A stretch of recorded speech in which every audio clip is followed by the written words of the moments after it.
नमस्कार दोस्तों, आप सभी का बहुत बहुत स्वागत है हमारे यूट्यूब चैनल करियर पॉइंट पे। मैं मुकेश कुमार आप सबका बहुत बहुत स्वागत करता हूं। आज यहां पर हम लोग देखने वाले हैं सामाजिक विज्ञान का ये तीसरा वीडियो है और इसमें आज हम लोग देखेंगे 60 महत्वपूर्ण प्रश्न, ठीक है, जो आपको बार बार एग्ज़ाम में रिपीट होते रहते हैं। तो चलिए स्टार्ट करते हैं आज का सेशन दोस्तों और आगे बढ़ते हैं।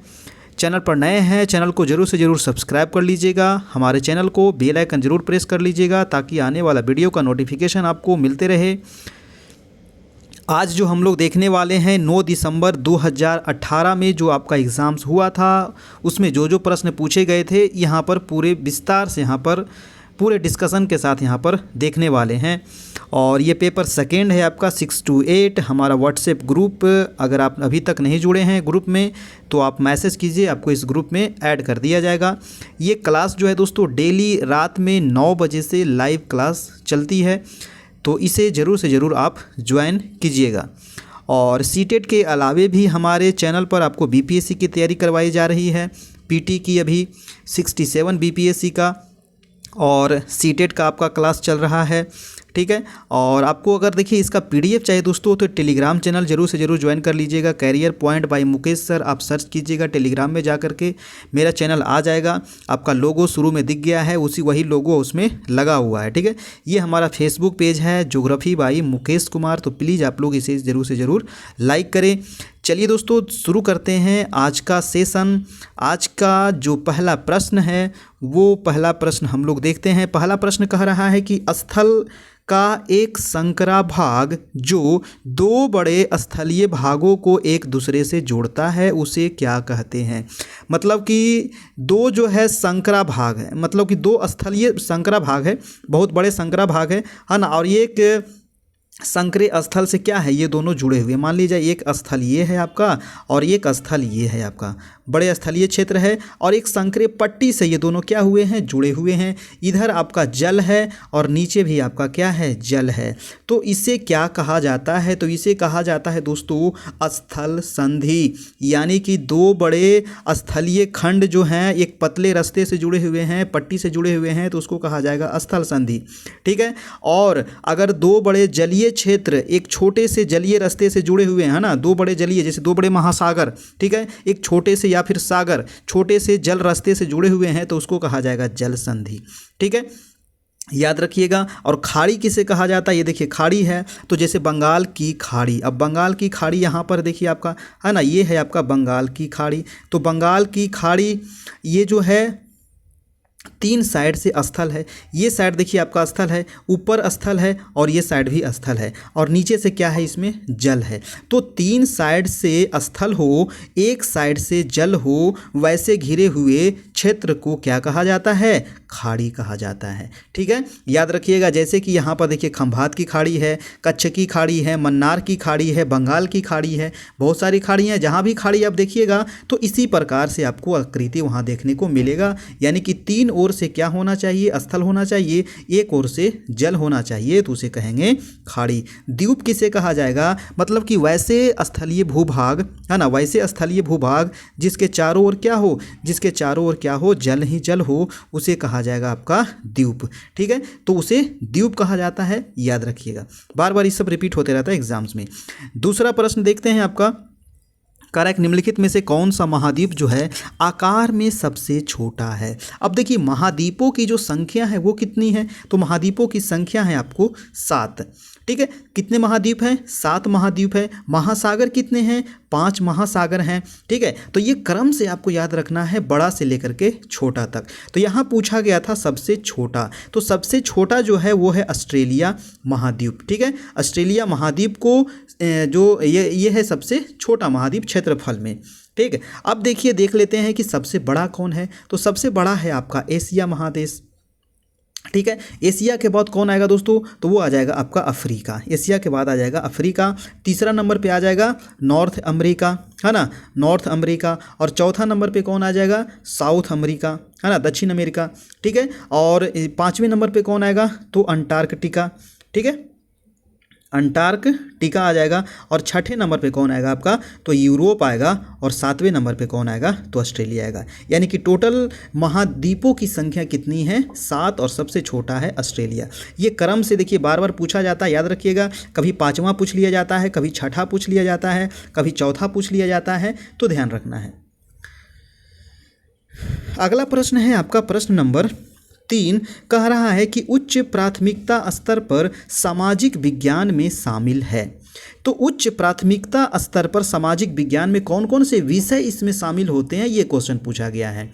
ठीक है, यानी कि एनसीईआरटी के अनुसार इसमें कौन कौन से सब्जेक्ट इसमें जोड़े गए हैं, है ना। राष्ट्रीय शिक्षा अनुसंधान एवं प्रशिक्षण परिषद, एनसीईआरटी का फुल फॉर्म भी आप ध्यान रखिएगा। ठीक है, एनसीईआरटी, एनसीईआरटी का फुल फॉर्म क्या होता है, राष्ट्रीय शिक्षा अनुसंधान एवं प्रशिक्षण परिषद। और एनसीईआरटी के अनुसार जो उच्च प्राथमिक स्तर पर सामाजिक विज्ञान के जो मूल रूप हैं, कौन कौन से सब्जेक्ट इसमें जोड़े गए हैं, तो इतिहास है, भूगोल है, अर्थशास्त्र है और राजनीतिक विज्ञान है। अब ऑप्शन देख लीजिए, इतिहास, दूसरा नंबर ऑप्शन भूगोल, राजनीतिक विज्ञान और अर्थशास्त्र, यानी कि आंसर क्या हो जाएगा आपका, दूसरा नंबर। ठीक है, चलिए अगला सवाल है आपका सवाल नंबर 4, कह रहा है कि आगमनात्मक अधिगम निम्नलिखित में से किस विद्या का विरोधाभासी है। आगमनात्मक अधिगम, ठीक है, तो आगमनात्मक अधिगम जो है किसका विरोधाभासी है दोस्तों, तो वो हो जाएगा आपका व्याख्यात्मक शिक्षण का विरोधाभासी है। ठीक है, किसका विरोधाभासी है, तो व्याख्यात्मक शिक्षण जो है आगमनात्मक अधिगम का विरोधाभासी माना जाता है, आपका ध्यान रखना है। अगला प्रश्न है आपका प्रश्न नंबर 5। देखिए 5 नंबर प्रश्न कह रहा है कि दिए गए कथनों ए और बी को पढ़िए और सही उत्तर का चयन कीजिए। 2 कथन यहाँ पर दिया गया। देखिए आज के वर्तमान में आपको कथन वाला प्रश्न ज़्यादा मिलेगा आपको, है ना, तथ्यात्मक प्रश्न आपको ज़्यादा देखने को मिलेगा। ठीक है, तो कथन वाला पर ध्यान रखना है। एनसीईआरटी बुक इसीलिए पढ़ने के लिए कहते हैं क्योंकि वहाँ से ही आपको कॉन्सेप्ट क्लियर होगा। ठीक है, यहाँ से तो मैं तो काफ़ी विस्तार से दे देता हूँ, लेकिन आपको फिर वहाँ से आप पढ़ लीजिएगा ना एनसीईआरटी, तो वहाँ पूरा तरीके से आप विस्तार से समझ जाइएगा। कथन 1 देखिए यहाँ पर क्या कह रहा है कि आलोचनात्मक सोच धारणाओं के निर्माण तथा विचारों के अनुप्रयोग और विस्तार को बढ़ावा देती है। बी नंबर कथन कह रहा है कि यह दूसरों के तर्कों और विश्वासों को समझने और मूल्यांकन करने में मदद नहीं करती है। देखिए यहाँ पर नहीं वर्ड जो आ गया ये गलत वर्ड आ गया। अगर नहीं रहता तो दूसरा भी आपका सही हो जाता। एक तो आपका बिल्कुल सही है, तो यहाँ पर देखिए हो जाएगा ए सही है और बी असत्य है। ये सत्य और बी असत्य, ऑप्शन नंबर कौन में दिया हुआ है, 4 में हो जाएगा, है ना। ये सत्य यहाँ पर है और बी क्या है, असत्य है। ठीक है, चलते हैं नेक्स्ट प्रश्न दोस्तों। नेक्स्ट है आपका 6 नंबर प्रश्न। और एक बात और, अगर वीडियो अच्छा लग रहा हो तो एक लाइक कर दीजिएगा। ठीक है, अपने दोस्तों को जरूर से जरूर शेयर कीजिएगा। जो भी आपका सीटेट की तैयारी कर रहे होंगे उनके लिए ये सब चीज़ क्या है, रामबाण है। आप कुछ मत बनाइए, लेकिन आप प्रीवियस ईयर को 5 बार जरूर बनाइए, उसका एक्सप्लेनेशन, उसका डिस्कशन जरूर पढ़िए, अच्छे से पढ़िए। एनसीईआरटी बुक आप जरूर पढ़िए, तभी आप पास कर पाइएगा। डेली आप एक सेट प्रैक्टिस बनाने का जरूर प्रयास कीजिए। ठीक है, कि एक सेट प्रैक्टिस बनाना है, सिर्फ बनाने से नहीं होता है, बनाइए और ये चेक कीजिए कि आखिर गलत कहाँ पर हो रहा है। क्योंकि एक ही गलती बार बार आप दोहराते हैं ना, तो उसको नोट करिए अपने कॉपी में कि आखिर ये क्वेश्चन बार बार गलत क्यों हो रहा है। ठीक है, क्या कारण है, ये आपको नहीं समझ में आ रहा है तो गूगल पर आप सर्च करके देखिए। ठीक है, चलिए 6ठा नंबर हम प्रश्न देखते हैं कि अनुभवजन्य साक्ष्य क्या है। अनुभवजन्य साक्ष्य क्या है, तो क्या होगा, ऑप्शन देख लीजिए। ऑप्शन में कह रहा है कि अनुसंधान के लिए एक संख्यात्मक दृष्टिकोण, दूसरा है कि मैट्रिक इकाइयों में मापे गए आंकड़े, तीसरा है कि आंकड़ों के संग्रह के विश्वसनीय तरीकों का उपयोग कर एकत्रित आंकड़े, और पांचवा है कि इंद्रियों के माध्यम से वास्तविक दुनिया में एकत्रित आंकड़े। तो अनुभवजन्य साक्ष्य जो होता है वो होता है आपका इंद्रियों के माध्यम से वास्तविक दुनिया में एकत्रित आंकड़े, यानी कि आंसर हो जाएगा आपका आंसर नंबर 4। ठीक है, 6 का हो गया आपका 4 नंबर। चलिए अगला प्रश्न है आपका 7 नंबर। 7 नंबर प्रश्न है कि भौतिक विशेषताओं के मॉडल या प्रकृतियाँ किस विषय के शिक्षण के लिए सबसे अधिक उपयुक्त है। यहाँ देखिए पहला ही आपको वर्ड जो है भौतिक विशेषता, और भौतिक शब्द जो किससे जुड़ा हुआ है तो भूगोल से जुड़ा हुआ है। अब इतिहास को तो भौतिक से ज़्यादा लेन देन है नहीं, अर्थशास्त्र को भी नहीं है, राजनीतिक विज्ञान को भी नहीं है, तो भूगोल यहाँ पर हो जाएगा। यानी कि भौतिक विशेषताओं के मॉडल या फिर प्रकृतियाँ जो है भूगोल शिक्षण के लिए सबसे उपयुक्त मानी जाती है। तो आंसर क्या हो जाएगा आपका, आंसर नंबर 2 हो जाएगा। ठीक है, चलिए नेक्स्ट प्रश्न है आपका 7 हो गया आपका। 8 नंबर प्रश्न देखते हैं। ठीक है, 8 नंबर प्रश्न कह रहा है कि स्थानीय समाचार पत्र से मौसम की जानकारी का संग्रह किस प्रकार का स्रोत है। बताइए दोस्तों, स्थानीय समाचार पत्र से मौसम की जानकारी का संग्रह किस प्रकार का स्रोत है। प्राथमिक है, द्वितीयक है, तृतीयक है, या प्राथमिक और तृतीयक दोनों है। देखिए, तो स्थानीय समाचार पत्र से जो मौसम की जानकारी का जो संग्रह किया जाता है ये प्राथमिक स्रोत के अंतर्गत आता है। ठीक है, किसके अंतर्गत आता है, प्राथमिक स्रोत। आंसर हो जाएगा आपका 1 नंबर। 9 नंबर प्रश्न है कि सीखने की अक्षमता वाले शिक्षार्थी किस प्रकार की कक्षा में अन्य छात्रों के साथ सीखते हैं। वेरी इंपॉर्टेंट प्रश्न है, और ये जो प्रश्न है ना 9 नंबर, बार बार समावेशी शिक्षा के बारे में पूछा जाता है। इसका आंसर भी क्या होगा, समावेशी शिक्षा, है ना। यानी कि सीखने की अक्षमता वाले जो शिक्षार्थी होते हैं वो किस प्रकार की कक्षा में अन्य छात्रों के साथ सीखेंगे, तो समावेशी कक्षा। समावेशी कक्षा किसे कहते हैं, इसके बारे में है कि सीखने की अक्षमता वाले जो शिक्षार्थी व्यक्ति हैं समावेशी कक्षा में अन्य छात्रों के साथ संयुक्त रूप से अधिगम कर सकते हैं, यानी कि वो सीख सकते हैं। कह रहा है कि समावेशी जो शिक्षण है वह विद्या है जिसके अंतर्गत समाज के सभी वर्गों को एक समान शिक्षा प्रदान की जाती है। नाम ही है समावेशी, यानी समान शिक्षा।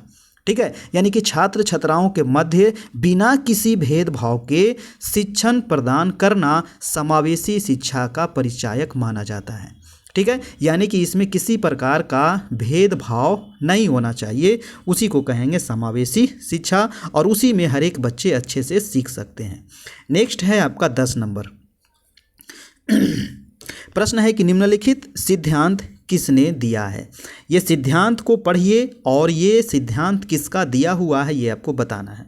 कह रहा है कि सभी बच्चे विकास के समान अनुक्रम से गुजरते हैं लेकिन विभिन्न दरों से, इसीलिए शिक्षक को पूरी तरह से कक्षा के लिए नहीं बल्कि व्यक्तिगत बच्चों और छोटे समूहों के लिए गतिविधियों की योजना बनानी चाहिए। ये जो सिद्धांत दिया गया है वो दिया गया है दोस्तों आपका जीन पियाजे का।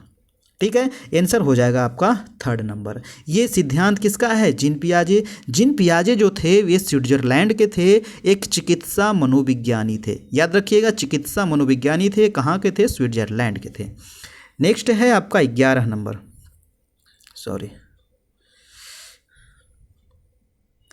11 नंबर प्रश्न कह रहा है कि कक्षा में सहकारी शिक्षा को बढ़ावा देने के लिए एक शिक्षक को क्या चाहिए। सहकारी शिक्षा को यहाँ पर बढ़ावा देना है। ठीक है, कक्षा में सहकारी शिक्षा को बढ़ावा देने के लिए एक शिक्षक को क्या करना चाहिए, क्या करना चाहिए एक शिक्षक को। तो ऑप्शन देखिए, उन्हें व्यक्तिगत परियोजनाएं दे, काम के लिए कक्षा को छोटे समूहों में विभाजित करें, परियोजना को करने के लिए उन्हें विभिन्न स्रोत प्रदान करें और छात्रों को बहस और चर्चाओं में लगाएं। देखिए, सहकारी शिक्षा को बढ़ावा देने के लिए छात्रों को एक दूसरे से मतलब आंसर हो जाएगा इसका 4 नंबर, बहस और चर्चा में लगाना चाहिए। आंसर हो जाएगा आपका 4। ठीक है, नेक्स्ट है आपका 12 नंबर प्रश्न। 12 नंबर प्रश्न कह रहा है कि एक आत्मनिर्देशित और आत्म अनुशासित सोच जो एक उचित तरीके से गुणवत्ता के उच्चतम स्तर पर तर्क करने का प्रयास होता है उसे क्या कहते हैं। यानी कि एक आत्मनिर्देशित और आत्म अनुशासित सोच जो एक उच्च तरीके से गुणवत्ता के उच्चतम स्तर पर तर्क करने का प्रयास होता है उसे क्या कहते हैं। तो उसे कहा जाता है क्या, बताइए। उसे कहा जाता है आलोचनात्मक सोच। ठीक है, उसे क्या कहते हैं, आलोचनात्मक सोच। राइट आंसर हो जाएगा यहाँ पर आपका 4 नंबर। नेक्स्ट प्रश्न है आपका 13 नंबर। 13 नंबर प्रश्न है कि अजंता की गुफा, है ना, अजंता की गुफा कहाँ है, महाराष्ट्र में है। तो अजंता की गुफा चित्रों में इस्तेमाल किए गए रंग निम्नलिखित में से किस सामग्री से प्राप्त किए गए हैं। देखिए यहाँ क्वेश्चन कितना मतलब डीप में चला गया कि यानी कि जो अजंता की जो गुफाएं हैं उसमें जो रंग का इस्तेमाल किया गया है वो किस सामग्री से प्राप्त किया गया है ना। तो इसका आंसर क्या होगा, ग्रेफाइट से, पौधे और खनिज से, स्लेट से या पशु अंगों के अवशेष से। तो ये जो रंग प्राप्त किया गया है दोस्तों स्लेट से प्राप्त किया गया है, ठीक है। सॉरी स्लेट नहीं, पौधे और खनिज से प्राप्त किए गए। आंसर नंबर 2 हो जाएगा, पौधे और खनिज से यहाँ पर प्राप्त किए गए हैं।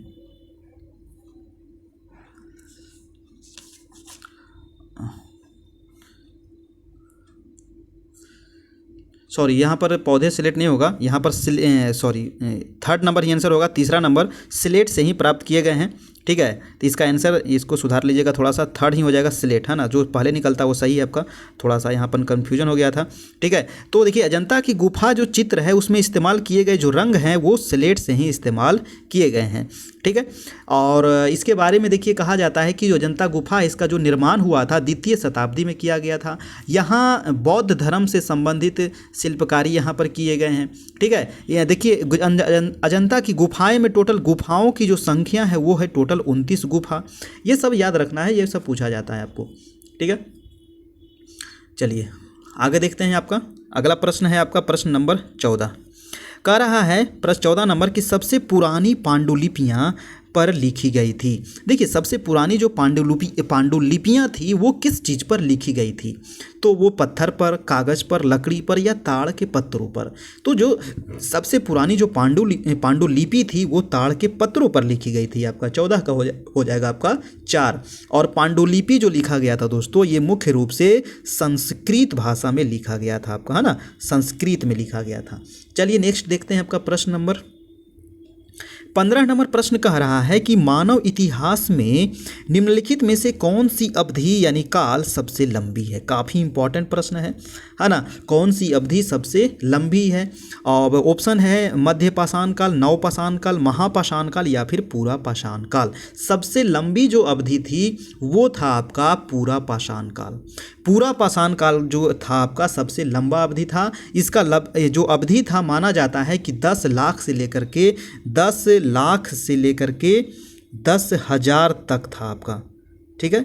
तो 10 लाख से लेकर के 10,000 साल तक इसका मतलब अवधि माना जाता है पूरा पाषाण काल का। मध्य पाषाण काल की अवधि कितनी थी, तो 10,000 से लेकर के 7,000 तक। मध्य पाषाण काल का कितना था, 10,000 से लेकर के 7,000 तक था आपका, ठीक है। ये आपका जो है ना ये पूछा जाता है, टाइम पीरियड पूछ लिया जाता है आपका, ठीक है, याद रखिएगा। और नव पाषाण काल का कितना था दोस्तों, ये जो नव पाषाण काल है इसका जो टाइम था आपका 7,000 से लेकर ईस्वी पूर्व तक, ठीक है। 7,000 से लेकर के ईस्वी पूर्व तक इसका काल था। और एक है आपका महापाषाण काल। महापाषाण काल का कितना था, महापाषाण काल का आपका अभी ध्यान में नहीं आ रहा है इसका कितना था, मैं बाद में इसके बारे में बता दूंगा, ठीक है। अभी 3 ठो याद रखिएगा। चलिए नेक्स्ट प्रश्न देख लेते हैं। आपका प्रश्न नंबर है आपका 16 नंबर प्रश्न है कि दिए गए कथनों ए और बी को पढ़िए और सही उत्तर का चयन कीजिए, ठीक है। ए और बी को पढ़िए और सही उत्तर का चयन कीजिए। ए नंबर है कि मेहरगढ़ पाकिस्तान के बोलन दर्रे के पास एक उपजाऊ मैदान में स्थित है। बी नंबर कथन कह रहा है कि यहाँ खेती और पशुपालन के साक्ष्य पाए जाते हैं। अब इसमें कौन सा सही है, कौन सा इसमें गलत है। देखिए मेहरगढ़ जो है ये पाकिस्तान में है, बिल्कुल सही है। और ये बोलन दर्रे के पास एक उपजाऊ मैदान का स्थित क्षेत्र है, ये भी आपका बिल्कुल ही सही है। बी नंबर है कि यहाँ खेती और पशुपालन के साक्ष्य भी पाए गए हैं, ये भी आपका बिल्कुल सही है। यानी कि ए और बी दोनों सत्य है, यानी कि आंसर हो जाएगा आपका थर्ड नंबर आपका आंसर हो जाएगा, ध्यान रखना है, ठीक है। चलिए अब ये जो क्षेत्र है ना ये पाकिस्तान अफगानिस्तान के जो सीमावर्ती क्षेत्र है वहाँ पर पाए जाते हैं। अगला प्रश्न है आपका 17 नंबर प्रश्न कह रहा है कि भारत के निम्नलिखित राज्यों में से किस एक राज्य में हड़प्पा के नगर सबसे बड़ी संख्या में मिले हैं। तो हड़प्पा के जो नगर सबसे बड़ी संख्या में मिले हैं वो किस राज्य में मिले हैं, तो वो मिले हैं आपको गुजरात राज्य में, ठीक है। सबसे अधिक अगर पूछा जाए तो गुजरात में मिले हैं, और गुजरात के बाद दूसरे नंबर पे आता है आपका हरियाणा। ठीक है, सबसे ज़्यादा जो नगर था गुजरात में था, उसके बाद था आपका हरियाणा, और ये भारत की बात है। ठीक है, ये भारत में। चलिए, तो इसका आंसर हो जाएगा 2 नंबर। नेक्स्ट प्रश्न है आपका 18 नंबर कि ऋग्वेद मूल रूप से निम्नलिखित में से किस भाषा में रचा गया था। तो ऋग्वेद जो मूलतः जो रचा गया था आपका, वो संस्कृत भाषा में रचा गया था। ठीक है, किस भाषा में रचा गया था? संस्कृत भाषा में। और ऋग्वैदिक जो काल था, जो टाइम था, वो कब से कब तक माना जाता है? तो 1500 ईस्वी पूर्व से आपका 1000 ईस्वी पूर्व माना जाता है आपका। ठीक है, ऋग्वैदिक काल याद रखना है। ठीक है, चलिए, ऋग्वेद में कितने मंडल थे? तो 10 मंडल थे इसमें। नेक्स्ट प्रश्न है आपका 19 नंबर, कह रहा है कि 6ठी शताब्दी ईस्वी पूर्व में मगध महाजनपद के पहले शासक कौन थे? 6ठी शताब्दी ईस्वी पूर्व में मगध महाजनपद के पहले जो शासक थे दोस्तों, वो थे आपका बिंबिसार। बिंबिसार जो थे हर्यक वंश के शासक थे, याद रखना है। बिंबिसार जो शासन किए थे कब से कब तक किए थे? तो 544 से लेकर के 592 ईस्वी तक, ईस्वी पूर्व तक इन्होंने शासन किया था आपका बिंबिसार। ठीक है, बिंबिसार का पुत्र क्या था? अजातशत्रु था, है ना। चलिए, नेक्स्ट प्रश्न है आपका 20 नंबर की, निम्नलिखित में से कौन सा बौद्ध धर्म के त्रिरत्नों में शामिल नहीं था, है ना। त्रिरत्न में कौन कौन थे? तो बुद्ध, धम्म, संघ। बुद्ध, धम्म और संघ, अहिंसा इसमें नहीं था। आंसर हो जाएगा आपका 2 नंबर। ठीक है, बुद्ध, धम्म, संघ था, अहिंसा नहीं था। नेक्स्ट प्रश्न है आपका 21 नंबर प्रश्न कह रहा है कि निम्नलिखित में से कौन राज्यसभा सदस्यों का चुनाव करता है? तो राज्यसभा सदस्यों का चुनाव कौन करता है, बताइए। तो राज्यसभा के जो सदस्यों का चुनाव करता है वो विधानसभा के सदस्य करते हैं, है ना। विधानसभा के जो सदस्य होते हैं वही तो राज्यसभा के सदस्यों का चुनाव करते हैं। आंसर नंबर हो जाएगा आपका 3rd नंबर। ठीक है, देखिए, राज्यसभा जो है ये क्या है? तो ये एक अस्थाई सदन है, ये कभी भी भंग नहीं होता है, और इसमें जो 1/3 जो सदस्य होते हैं वो प्रत्येक 2 वर्ष पर क्या हो जाते हैं? सेवानिवृत्त हो जाते हैं। ठीक है, यानी एक अवकाश ग्रहण कर लेते हैं। ठीक है, और राज्यसभा में राष्ट्रपति के द्वारा 12 सदस्यों को मनोनीत किया जाता है, ये भी आप याद रखना है। नेक्स्ट प्रश्न चलते हैं आपका 22 नंबर प्रश्न कह रहा है कि भारत द्वारा निम्नलिखित में से किस शासन प्रणाली को अपनाया गया था? तो भारत द्वारा कौन से शासन प्रणाली अपनाए गए हैं, है ना। कौन से शासन प्रणाली है? तो संसदीय और संघीय शासन प्रणाली है ना। भारत में कैसी शासन प्रणाली है? संसदीय और संघीय शासन प्रणाली है। ठीक है, याद रखना है। चलिए, तो 22 का आंसर क्या हो गया आपका? Answer number 3। ठीक है, चलिए, नेक्स्ट प्रश्न है आपका 23 नंबर प्रश्न कह रहा है कि अनुसूचित जातियों के लिए कितने संसदीय निर्वाचन क्षेत्र आरक्षित किए गए हैं? अनुसूचित जाति यानी कि एससी के लिए, तो एससी के लिए कितने सीट मतलब कि यहाँ पर निर्वाचित किए गए हैं, मतलब कि उन लोगों को आरक्षित किया गया है ना। निर्वाचित क्षेत्र आरक्षित किया गया है, तो वो था आपका 84। ठीक है, वर्तमान में है 84। ठीक है, और अगर यही पूछ लिया जाए कि प्रारंभ में कितना था अनुसूचित जाति के लिए, तो 79 था। ठीक है, प्रारंभ में कितना था? 79, और वर्तमान में कितना है? 84। अगर पूछा जाए कि एसटी के लिए कितने सीट आरक्षित हैं, तो एसटी के लिए कितना है? अभी 47 है। ठीक है, और पहले कितना था? 41 है। तो ये दोनों आप याद रखिएगा, पहले और अभी। नेक्स्ट प्रश्न है आपका 24, कह रहा है कि भारत में अस्पृश्यता यानी कि छुआछूत, अस्पृश्यता का मतलब छुआछूत, यानी कि भारत में अस्पृश्यता प्रथा के कारण निम्नलिखित में से किस मौलिक अधिकार का उल्लंघन किया जाता है? तो अस्पृश्यता यानी कि आपका कौन से मौलिक अधिकार? तो पहला मौलिक अधिकार कितना है? 6 है। पहला जो मौलिक अधिकार है वो है समता या समानता का अधिकार। तो आपका कौन सा अधिकार खत्म हुआ? यानी कि 14 से लेकर के 18 तक है समता या समानता का अधिकार। तो 14 से 18 के बीच में आता है अस्पृश्यता। ठीक है, अस्पृश्यता अनुच्छेद कितने में है? तो 17 में है। तो ये आ गया आपका समानता का अधिकार में, यानी कि 4 नंबर आपका क्या हो रहा है? उल्लंघन हो रहा है। ठीक है, आपका अधिकार क्या हो रहा है? उल्लंघन हो रहा है, याद रखना है। 14, 15, 16, ठीक है, 17, 18, 14 से लेकर के 18 तक है आपका समानता का अधिकार। नेक्स्ट प्रश्न है आपका 25, कह रहा है कि भारत के संविधान के अनुसार निम्नलिखित में से कौन सा मौलिक अधिकार नहीं है? यानी कि मौलिक अधिकार आपका क्या है? मौलिक अधिकार आपका 6 है। कौन सा मौलिक अधिकार नहीं है? देखिए, तो संपत्ति के अधिकार मौलिक अधिकार है? बिल्कुल नहीं है। क्योंकि संपत्ति के अधिकार को क्या कर दिया गया है, समाप्त कर दिया गया है। कब किया गया था समाप्त? तो 1978 में किया गया था। ठीक है, कईवें संविधान संशोधन? तो 44वें संविधान संशोधन के तहत इसको समाप्त किया गया। और इसको कहाँ पर ले जा करके रख दिया गया? तो इसको उठा के रख दिया गया 300 के क में।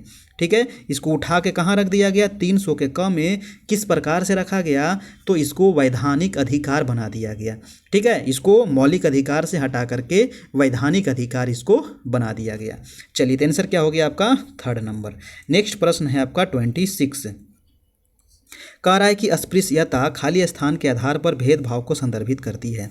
तो अस्पृश्यता जो है किस आधार पर भेदभाव को संदर्भित करती है? यानी कि जो छुआछूत है, अनुच्छेद कितने में है? याद रखना है 17। तो ये किस आधार पर भेदभाव को संरक्षित करती है, तो संदर्भित करती है? तो वो हो जाएगा मेन रूप से जाति के आधार पर किया जाता है। तो 26 का क्या हो जाएगा आपका? 2 नंबर। ठीक है, चलिए, अगर आपको फास्ट लग रहा हो तो थोड़ा सा स्लो कर लीजिएगा, है ना, सेटिंग में जा करके कभी, क्योंकि मैं कभी कभी थोड़ा सा फास्ट बोलने लगता हूँ। अगला सवाल है आपका 27 कि मुख्यमंत्री को कौन नियुक्त करता है? मुख्यमंत्री को नियुक्त कौन करता है? तो राज्यपाल करते हैं, है ना। 27 का क्या हो जाएगा? राज्यपाल करते हैं मुख्यमंत्री को नियुक्त। जिनको मतलब कि बहुमत प्राप्त होता है, बहुमत प्राप्त दल के जो नेता होते हैं उनको सर्वसम्मति से चुना जाता है और उसको मुख्यमंत्री पद पर नियुक्त किया जाता है। किसके द्वारा? राज्यपाल के द्वारा। आपको बताना है कमेंट करके कि मुख्यमंत्री की जो नियुक्ति होती है अनुच्छेद कितने के तहत। चलिए, बहुत बार बता चुके हैं। अगला सवाल है आपका 28 कि राज्यपाल को कौन नियुक्त करता है? राज्यपाल को अब कौन नियुक्त करता है? तो राज्यपाल को राष्ट्रपति जी नियुक्त करते हैं, है ना। राज्यपाल को कौन नियुक्त करते हैं? राष्ट्रपति करते हैं। कितने दिन के लिए? तो 5 साल के लिए नियुक्त करते हैं, लेकिन 5 साल के पहले भी इनको पद से हटाया जा सकता है। इसीलिए ये प्रसाद पर्यंत पे कार्य करते हैं ना, 5 साल पहले भी इनको पद से हटाया जा सकता है। ठीक है, चलिए, तो राष्ट्रपति के द्वारा इनको नियुक्त किया जाता है। नेक्स्ट प्रश्न है आपका 29 नंबर। देखिए, 2018 वाला काफ़ी आसान प्रश्न पूछा गया था, है ना। अब इतना आसान नहीं पूछता है। ठीक है, तो ऐसा मत समझिएगा कैसा ही पूछेगा, इसीलिए आपको थोड़ा सा डीप में जाकर के पढ़ने की ज़रूरत है। ठीक है, और अच्छे तरीके से पढ़ने की ज़रूरत है, क्योंकि दिन प्रतिदिन यहाँ पर क्वेश्चन लड़का एका पर एक आ रहा है ना। टैलेंटेड की कमी नहीं है। ठीक है, इसलिए आप जितना से ज़्यादा आप भी ज़्यादा से ज़्यादा मेहनत कीजिए। मुख्यमंत्री का चुनाव कौन करता है? तो मुख्यमंत्री का चुनाव कौन करता है दोस्तों? अभी आपको बता दिए। तो मुख्यमंत्री नहीं, प्रधानमंत्री हैं, है ना। मैं थोड़ा सा ध्यान नहीं दिया। प्रधानमंत्री का चुनाव कौन करता है? तो सांसद के द्वारा किया जाता है यहाँ पर। ठीक है, संसदीय प्रणाली में यानी कि प्रधानमंत्री का जो चुनाव है लोकसभा के निर्वाचित सदस्यों अर्थात सांसदों द्वारा किया जाता है। ठीक है, तो सांसद हो जाएगा आपका यहाँ पर। ठीक है, सांसदों के द्वारा किया जाता है। ठीक, यानी कि लोकसभा कैसा सदन है? तो निम्न सदन है ना, और राज्यसभा उच्च सदन है आपका। चलिए, नेक्स्ट प्रश्न है आपका 30 नंबर। कह रहा है कि निम्नलिखित में से किसको भारत का पहला नागरिक कहा जाता है? तो देखिए, भारत का पहला नागरिक किसे कहते हैं? राष्ट्रपति को कहते हैं। और दूसरा अगर पूछ लिया जाए कि दूसरा किसे कहा जाता है, तो दूसरा कहा जाता है उपराष्ट्रपति को। ठीक है, तो याद रखना है, पहला नागरिक है राष्ट्रपति और दूसरा है उपराष्ट्रपति। ये तो हो गया भारत का। अगर पूछ लिया जाए कि राज्य का पहला नागरिक किसे कहेंगे, तो राज्य का पहला नागरिक हो जाएगा राज्यपाल। ठीक है, तो ये भी आपको याद रखना है। नेक्स्ट प्रश्न है आपका 31 नंबर। 31 नंबर प्रश्न कह रहा है कि निम्नलिखित में से किसको भारत में राज्य का पहला नागरिक? देखिए, आपको अभी बताए और ये क्वेश्चन आ भी गया, तो राज्य का पहला नागरिक कहेंगे आपको राज्यपाल को। ठीक है, अगला प्रश्न है आपका 32 नंबर कि वर्तमान लोकसभा है। वर्तमान यानी देखिए, ये क्वेश्चन जो है ना दोस्तों, ये 2018 वाला क्वेश्चन है। तो 2018 में कितनी लोकसभा चल रहा था आपका? 16वीं लोकसभा चल रहा था। और 16वीं लोकसभा की जो अवधि थी वो 2014 में आपका चुनाव हुआ था, जो मोदी जी बने थे, और 2019 तक था आपका। तो 2019 में जो चुनाव हुआ उसमें वो कितनी लोकसभा था? तो 17वीं लोकसभा था। तो वर्तमान में हो जाएगा 17वीं, लेकिन ऑप्शन के अनुसार हो जाएगा आपका 16वीं, क्योंकि 2014 वाला पूछ रहा है आपको। ठीक है, नेक्स्ट है आपका 33 नंबर। कह रहा है कि भारत के वर्तमान राष्ट्रपति कौन है? तो राष्ट्रपति कौन है? रामनाथ कोविंद जी है ना। आंसर नंबर हो जाएगा आपका 3rd। ठीक है, रामनाथ कोविंद। नेक्स्ट है आपका 34 प्रश्न कह रहा है कि भारत के संविधान में निम्नलिखित में से किसका उल्लेख नहीं किया गया है?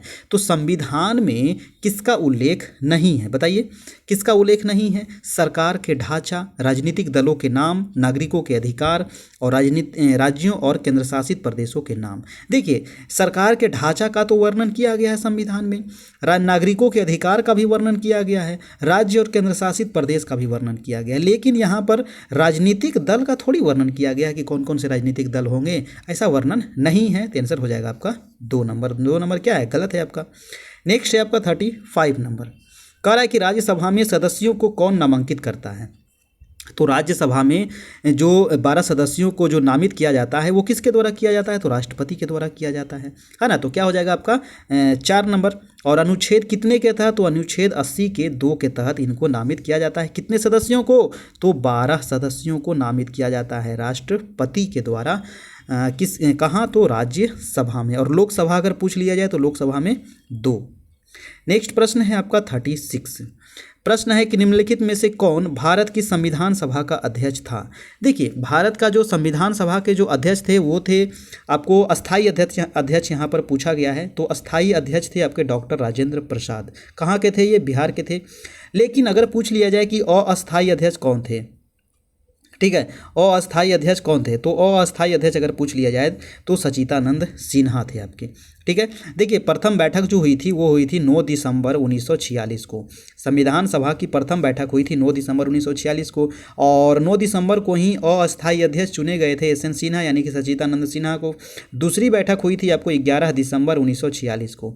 दूसरी बैठक हुई 11 दिसंबर 1946 को संविधान सभा की, जिसमें आपको अस्थाई अध्यक्ष चुने गए थे डॉक्टर राजेंद्र प्रसाद, याद रखना है। ठीक है, और तीसरी बैठक कब हुई थी, 13 दिसंबर 1946। तीसरी बैठक हुई 13 दिसंबर 1946, जिसमें उद्देश्य प्रस्ताव को पंडित जवाहरलाल नेहरू के द्वारा रखा गया था आपका। चलिए अगला प्रश्न देख लीजिए 37 नंबर।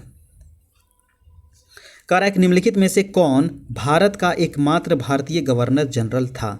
तो भारत का एकमात्र भारतीय शब्द लगा दिया है ना। तो देखिए शब्द पे थोड़ा सा ध्यान दीजिएगा, यही शब्द पे ध्यान नहीं देने के बाद गलत मार्क निकल जाते हैं और कहते हैं सही मार्क आए हैं। ठीक है, जब मिलाते हैं तो फिर पता चलता है कि ये तो गलत हो गया। ठीक है, तो शब्द पे थोड़ा सा जरूर ध्यान देना। यहाँ पर भारतीय पूछा गया है तो क्या होगा आपका, भारतीय पूछ लिया है तो राजगोपालाचारी हो जाएगा। ठीक है, सी राजगोपालाचारी थे भारत के एकमात्र भारतीय गवर्नर जनरल थे आपके। ठीक, चलिए नेक्स्ट प्रश्न है आपका 38 नंबर कि भारत का संविधान कब अपनाया गया था। देखिए भारत का जो संविधान अगर पूछ लिया जाए कि कब बना था तो 26 नवंबर 1949 को आपको ये बनकर के तैयार हो गया था भारत का जो संविधान था। लेकिन इसको पूर्ण रूप से लागू किया गया था 26 जनवरी 1950 को आपको। तो कब अपनाया गया, 26 जनवरी 1950 को इसको पूर्ण, देखिए यहाँ पर कब अपनाया गया तो स्टार्टिंग में अपनाया गया था 26 नवंबर 1949 को। और इसको पूर्ण रूप से अगर पूछा जाए कि कब अपनाया गया था तो 26 जनवरी 1950 को। तो इसको यहाँ पर पूछा गया कि संविधान कब अपनाया गया, तो यहाँ पर हो जाएगा 26 नवंबर 1949। देखिए यहाँ पर थोड़ा सा कन्फ्यूजन हो जाता है इस प्रकार के प्रश्न में। कभी कभी पूछ लिया जाता है कि भारत का जो संविधान है इसको अंगीकृत कब किया गया, तो 26 नवंबर 1949। कब अपनाया गया तो 26 नवंबर 1949। पूर्ण रूप से कब अपनाया गया तो 26 जनवरी 1950। बहुत प्रकार से घुमा फिरा करके पूछा जाता है, याद रखिएगा। अगला है 39 नंबर कि निम्नलिखित में से किसने भारत की रियासतों को एकीकृत करने में निर्णायक भूमिका निभाई थी। भारत के जो रियासत थे है ना, जो स्वतंत्र रहना चाहते थे, जब भारत आज़ाद नहीं हुआ था तो उस समय भारत में रियासतों की संख्या माना जाता है कि 565 थी, है ना, देसी रियासत। ठीक है, तो ये जो रियासत था इसको एकीकृत कौन किया था, यानी कि भारत में इसको मिलाने का जो काम किया गया था वो सरदार वल्लभ भाई पटेल। ठीक है, सरदार वल्लभ भाई पटेल ने ही मतलब कि ये भूमिका निभाई थी। तो ये काफ़ी इंपॉर्टेंट आंसर हो जाएगा आपका 1 नंबर। नेक्स्ट है आपका 40 नंबर। निम्नलिखित में से कौन भारत के संविधान की समवर्ती सूची के मामलों में कार्य करता है। देखिए सूची जो है ये 3 सूचियां हैं आपका, संघ सूची, राज्य सूची, समवर्ती सूची। तो जो संघ सूची है हमारा उस पर केंद्र सरकार मतलब नियम कानून बनाएंगे, राज्य सूची में आप राज्य सरकार बनाएंगे, और जो समवर्ती सूची है इसमें राज्य और केंद्र दोनों मिलकर बनाएंगे। तो यहाँ पर आंसर क्या हो जाएगा, केंद्र और राज्य सरकार, यानी कि दोनों मिलकर के आंसर क्या हो जाएगा आपका 4 नंबर। चलिए अगला प्रश्न है आपका 41 नंबर प्रश्न है। कह रहा है कि निम्नलिखित में से कौन भारत की संविधान सभा में मसौदा समिति के अध्यक्ष थे। मसौदा समिति के अध्यक्ष कौन थे बताइए। तो आपके मसौदा समिति के जो अध्यक्ष थे दोस्तों वो थे आपको डॉक्टर BR अम्बेडकर। ठीक है।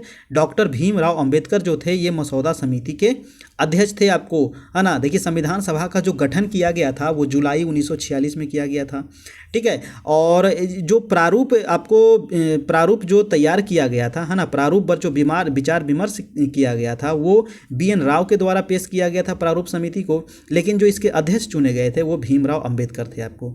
अब एक क्वेश्चन पूछा जाता है कि प्रारूप समिति में जो सदस्य थे आपको उसमें कौन कौन से सदस्य थे, ठीक है। सदस्य का नाम आपको पूछा लिया जाता है कि नाम छांटने के लिए, तो नाम आप याद रखिएगा, वो जो मैं नाम बता देता हूँ। नाम जो थे उसमें थे आपको N गोपाला स्वामी अयंगर, ठीक है, अल्लादी कृष्णा स्वामी अय्यर, कन्हैया लाल मानिक लाल मुंशी, सैयद मोहम्मद सादुल्लाह, N माधव राव एवं DP खेतान। DP खेतान की मृत्यु हो जाने के बाद यहाँ TT कृष्णन इसमें शामिल हुए थे आपका। तो इतने सारे इसके सदस्य थे। आप सदस्य के बारे में भी याद रखिएगा, पूछा जाता है, अध्यक्ष पूछ लिया जाता है, तो BR अम्बेडकर थे आपके, ठीक है। चलिए अगला प्रश्न है आपका 42 नंबर। कह रहा है कि 18वीं सदी में किसके नेतृत्व में बंगाल जो है धीरे धीरे मुगल नियंत्रण से अलग हो गया। तो 18वीं सदी में किसके नेतृत्व में बंगाल धीरे धीरे मुगल के नियंत्रण से अलग हो गया, तो वो था आपका मुर्शिद कुली खान। मुर्शिद कुली खान के नेतृत्व से अलग हो गया, यानी कि 18वीं शताब्दी में मुर्शिद कुली खान के नेतृत्व में बंगाल जो था धीरे धीरे मुगल नियंत्रण से अलग हो गया।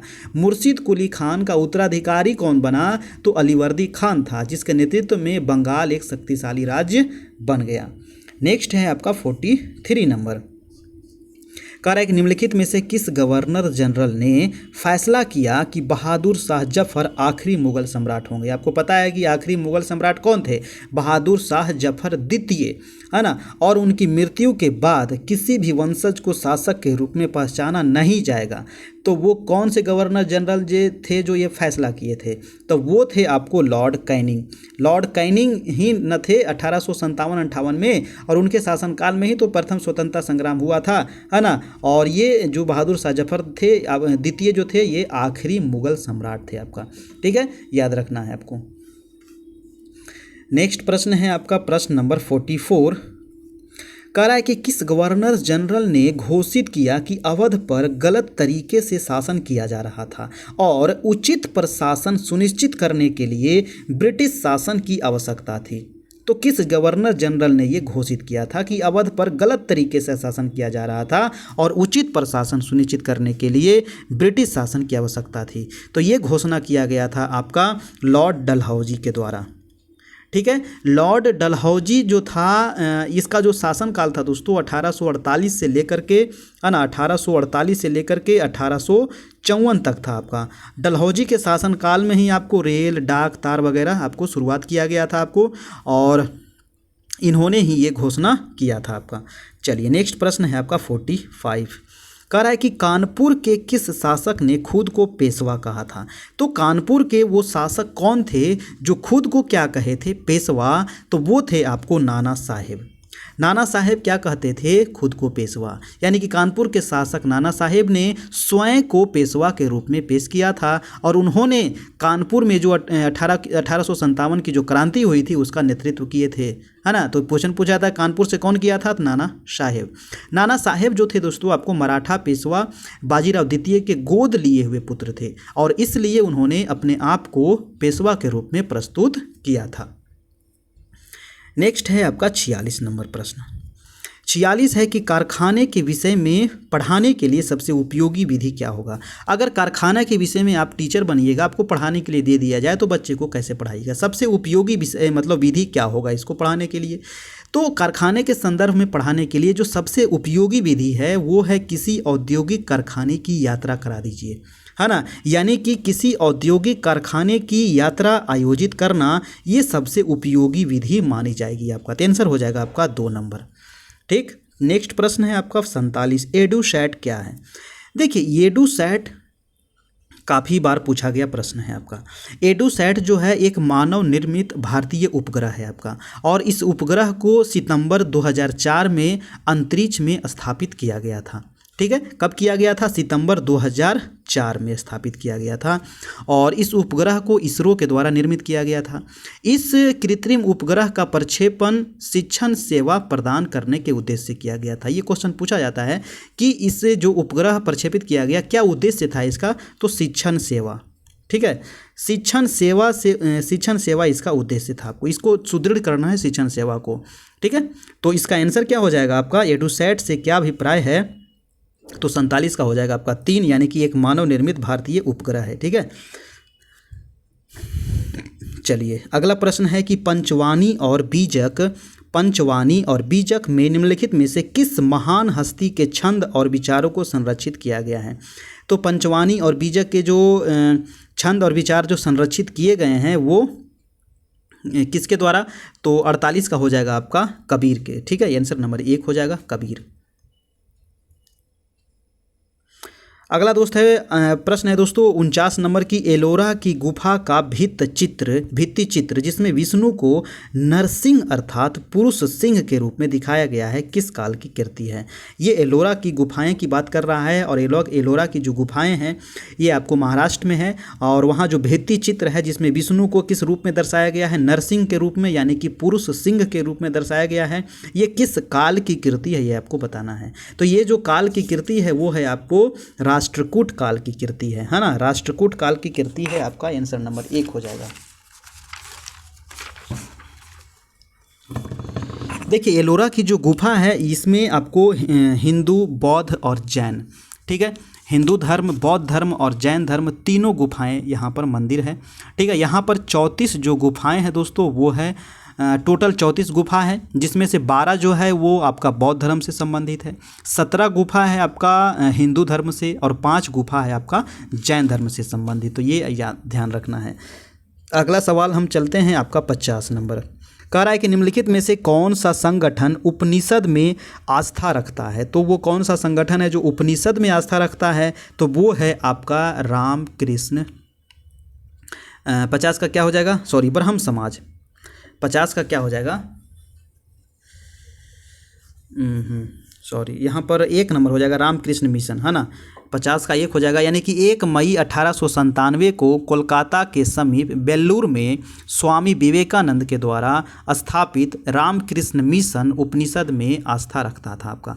तो आंसर हो जाएगा आपका रामकृष्ण मिशन। ठीक है, ब्रह्म समाज की स्थापना किया गया था आपको राजाराम मोहन राय के द्वारा। इसका आंसर हो जाएगा आपका 1 नंबर। ठीक है, नेक्स्ट है आपका वात दिग्दर्शी का प्रयोग क्या मापने के लिए किया जाता है? तो वात दिग्दर्शी का जो प्रयोग किया जाता है वो आपको वायु की दिशा मापने में किया जाता है। ठीक है, किसके दिशा में? तो वायु की दिशा मापने में इसका प्रयोग किया जाता है। अगला प्रश्न है आपका 52 नंबर की वायुमंडल की निम्नलिखित में से कौन सी परत रेडियो तरंगों के संचरण में मदद करती है? तो रेडियो तरंगों के संचरण में जो मदद करती है यानी कि वो कौन सी परत है दोस्तों? तो वो है आपका कौन सी परत हो जाएगा 52 का?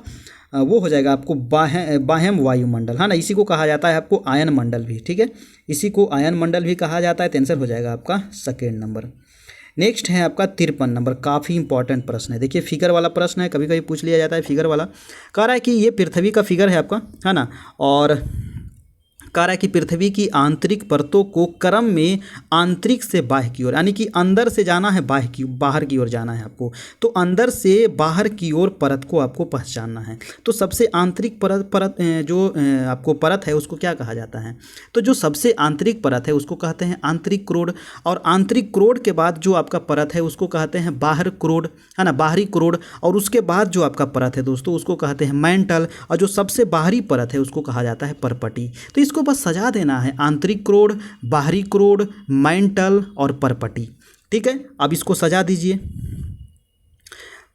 आंतरिक क्रोड, बाहरी क्रोड, परपटी, देखिए मेंटल ये गलत हो गया आपका। आंतरिक क्रोड, बाहरी क्रोड, मेंटल और परपटी, ये देखिए बिल्कुल सही है। आंसर हो जाएगा आपका 3rd नंबर। ठीक है, यहाँ पर 3rd नंबर आंसर हो जाएगा। चलिए अगला सवाल देखते हैं आपका, ये क्वेश्चन बार बार पूछा जाता है ना। अगर पूछा जाए कि बाहरी से अंदर की ओर तो ऐसे हो जाएगा, और अंदर से बाहर की ओर तो ऐसे हो जाएगा, बस दोनों उल्टा सजा देना है आपको, इधर से उधर उधर से इधर। चलिए नेक्स्ट प्रश्न है आपका, ये भी देखिए फिगर वाला प्रश्न है, काफ़ी इंपॉर्टेंट प्रश्न है, ध्यान रखना है।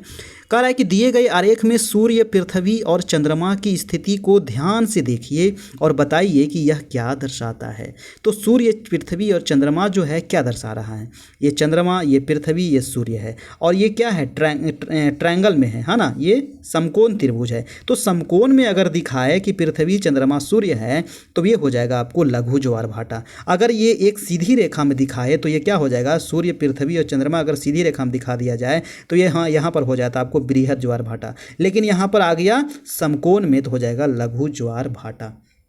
ठीक है, याद रखना है। और देखिए इस प्रकार की जो आपको घटनाएं कब होती है, तो इस प्रकार की जो घटनाएं होती है ये प्रत्येक माह के शुक्ल पक्ष तथा कृष्ण पक्ष की सप्तमी और अष्टमी को सूर्य, पृथ्वी और चंद्रमा जो होता है ये समकोणीय स्थिति में होता है। कब होता है, तो प्रत्येक माह के शुक्ल पक्ष तथा कृष्ण पक्ष के सप्तमी अष्टमी को इस प्रकार की घटनाएं होती है, यानी कि सूर्य, पृथ्वी और चंद्रमा किस रूप में रहेगी, तो एक समकोणीय रूप में रहेगी।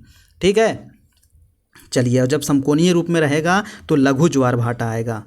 नेक्स्ट प्रश्न है आपका 55 कि जब नदी मैदान में प्रवेश करती है, ठीक है, जब नदियाँ कहाँ से निकलती है, तो नदियाँ पहाड़ों पर्वतों से निकलती है, और पर्वत से निकलेगी तो कहाँ जाएगी, पर्वते थोड़े बहेगी, मैदान में तो आइए करेगी कभी ना कभी। तो जब मैदान में आएगी तो यह मुड़ जाती है और बड़े मोड़ बना करके बहती है, तो उसे क्या कहते हैं। जब ये नदियाँ मैदान में आती है तो देखते हैं ऐसे ऐसे ऐसे ऐसे बहती है, तो इसको कहा जाता है विसर्प, यानी कि सांप के जैसा ये बहती है, तो उसको क्या कहते हैं, विसर्प, या फिर इसी को मियांडर भी कहा जाता है, विसर्प या मियांडर इसी को कहते हैं। नेक्स्ट प्रश्न है आपका 56 प्रश्न है कि अधिकांश दुर्गम क्षेत्र का मतलब ऐसे क्षेत्र जहां पर सभी लोग नहीं पहुंच पाए, है ना, ठीक है, दुर्गम क्षेत्रों में और आपदाओं के समय लोगों को बचाने और भोजन, जल, कपड़े, दवाओं को वितरित करने के लिए यातायात का कौन सा साधन बेहद उपयोगी है। देखिए आप सड़क मार्ग से भी नहीं जा सकते हैं, अगर भूकंप आ गया, भूस्खलन हो गया तो सड़क मार्ग से कैसे जाइएगा, सड़क मार्ग तो आपका अवरुद्ध हो गया, रेल मार्ग भी आपका क्या हो गया, अवरुद्ध हो गया, आप कैसे जा पाइएगा, तो रेल मार्ग से नहीं जा पाइएगा, जल मार्ग तो जा ही नहीं पाइएगा, ठीक है, सड़क मार्ग से नहीं जा पाइएगा, तो बचा आपका क्या, वायु मार्ग से। तो वायु मार्ग जो है दोस्तों दुर्गम क्षेत्र में यानी कि आपदा के समय सबसे सुगम साधन माना जाता है आपका। अगला है 57 नंबर, कह रहा है कि भूगोल की वह शाखा जो विशिष्ट मानव जनसंख्या की संरचना के विषय से संबंधित है। किसके बारे में कह रहा है, भूगोल की ये शाखा है और जनसंख्या की संरचना के विषय में कह रहा है। तो जनसंख्या की संरचना किस में होगा, जनसांख्यिकी में होगा ना, जनसंख्या के बारे में अध्ययन पढ़ेंगे, जनसांख्यिकी में ही तो जनसंख्या के बारे में पढ़ने को आपको मिलेगा। तो राइट आंसर क्या हो जाएगा आपका 2 नंबर। नेक्स्ट है आपका 58 नंबर।